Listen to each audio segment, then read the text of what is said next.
निर्गमन अध्याय 35 कुलपद 35। मूसा ने इस्राएलियों की सारी मंडली इकट्ठी करके उनसे कहा, जिन कामों के करने की आज्ञा यहोवा ने दी है वे ये हैं। 6 दिन तो काम काज किया जाए, परंतु 7वां दिन तुम्हारे लिए पवित्र और यहोवा के लिए परम विश्राम का दिन ठहरे। उसमें जो कोई काम काज करे वो मार डाला जाए। वरन विश्राम के दिन तुम अपने अपने घरों में आग तक न जलाना। फिर मूसा ने इस्राएलियों की सारी मंडली से कहा, जिस बात की आज्ञा यहोवा ने दी है वो ये है, तुम्हारे पास से यहोवा के लिए भेंट ली जाए, अर्थात जितने अपनी इच्छा से देना चाहें वे यहोवा की भेंट करके ये वस्तुएं ले आए, अर्थात सोना, रूपा, पीतल, नीले, बैंजनी और लाल रंग का कपड़ा, सूक्ष्म सनी का कपड़ा, बकरी का बाल, लाल रंग से रंगी हुई मेढ़ों की खालें, सुईसों की खालें, बबूल की लकड़ी, उजियाला देने के लिए तेल, अभिषेक का तेल और धूप के लिए सुगंध द्रव्य। फिर एपोद और चपरास के लिए सुलेमानी मणि और जड़ने के लिए मणि। और तुम में से जितनों के हृदय में बुद्धि का प्रकाश है वे सब आकर जिस जिस वस्तु की आज्ञा यहोवा ने दी है वे सब बनाए, अर्थात तंबू और ओहार समेत निवास और उसकी घुंडी, तख्ते, बेड़ें, खंबे और कुर्सियां। फिर डंडों समेत संदूक और प्रायश्चित का ढकना और बीच वाला पर्दा, डंडों और सब सामान समेत मेज और भेंट की रोटियां, सामान और दीपकों समेत उजियाला देने वाला दीवट और उजियाला देने के लिए तेल, डंडों समेत धूप वेदी, अभिषेक का तेल, सुगंधित धूप और निवास के द्वार का पर्दा, पीतल की झंझरी, डंडों आदि सारे सामान समेत होम वेदी, पाए समेत हौदी, खंभों और उनकी कुर्सियों समेत आंगन के पर्दे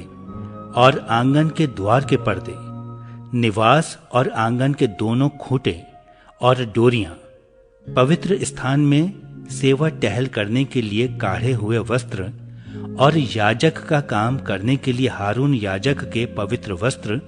और उसके पुत्रों के वस्त्र भी।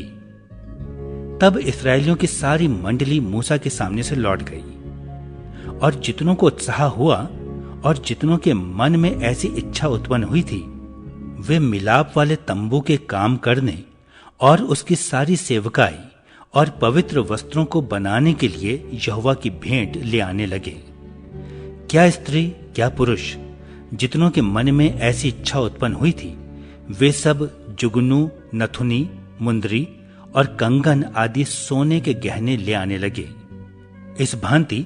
जितने मनुष्य यहोवा के लिए सोने की भेंट के देने वाले थे वे सब उनको ले आए। और जिस जिस पुरुष के पास नीले, बैंजनी या लाल रंग का कपड़ा या सूक्ष्म सनी का कपड़ा या बकरी का बाल या लाल रंग से रंगी हुई मेढ़ों की खालें या सुईसों की खालें थी वे उन्हें ले आए। फिर जितने चांदी या पीतल की भेंट के देने वाले थे वे यहोवा के लिए वैसी भेंट ले आए। और जिस जिस के पास सेवा के किसी काम के लिए बबूल की लकड़ी थी वे उसे ले आए। और जितनी स्त्रियों के हृदय में बुद्धि का प्रकाश था, वे अपने हाथों से सूत काट काट कर नीले, बैंगनी और लाल रंग के और सूक्ष्म सनी के काते हुए सूत को ले आईं। और जितनी स्त्रियों के मन में ऐसी बुद्धि का प्रकाश था, उन्होंने बकरी के बाल भी काटे। और प्रधान लोग एपोद और चपरास के लिए सुलेमानी मणि और जड़ने के लिए मणि और उजियाला देने और अभिषेक और धूप के सुगंध द्रव्य और तेल ले आए। जिस जिस वस्तु के बनाने की आज्ञा यहोवा ने मूसा के द्वारा दी थी, उसके लिए जो कुछ आवश्यक था, उसे वे सब पुरुष और स्त्रियां ले आईं, जिनके हृदय में ऐसी इच्छा उत्पन्न हुई थी। इस प्रकार इस्राएली यहोवा के लिए अपनी ही इच्छा से भेंट ले आए। तब मूसा ने इस्राएलियों से कहा, सुनो, यहोवा ने यहूदा के गोत्र वाले बसलेल को, जो ओरी का पुत्र और हूर का पोता है, नाम लेकर बुलाया है। और उसने उसको परमेश्वर के आत्मा से ऐसा परिपूर्ण किया है कि सब प्रकार की बनावट के लिए उसको ऐसी बुद्धि, समझ और ज्ञान मिला है कि वो कारीगरी की युक्तियां निकाल कर सोने, चांदी और पीतल में और जड़ने के लिए मणि काटने में और लकड़ी के खोदने में, वरन बुद्धि से सब भांति की निकाली हुई बनावट में काम कर सके। फिर यहोवा ने उसके मन में और दान के गोत्र वाले अहीसा माख के पुत्र ओहोलीआब के मन में भी शिक्षा देने की शक्ति दी है।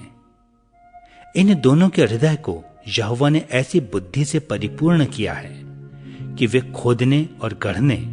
और नीले, बैंगनी और लाल रंग के कपड़े और सूक्ष्म सनी के कपड़े में काढ़ने और बुनने, वरन सब प्रकार की बनावट में और बुद्धि से काम निकालने में सब भांति के काम करें।